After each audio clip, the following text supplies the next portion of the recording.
očima,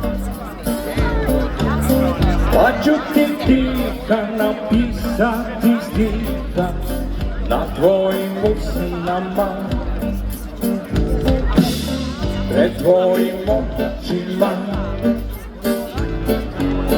Kad budeš zaspala,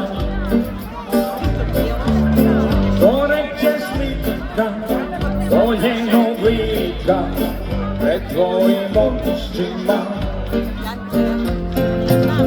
Neka te niko ne poželi ove noći, neka te niko ne probudi, neka te niko ne poželi ove noći, neka se niko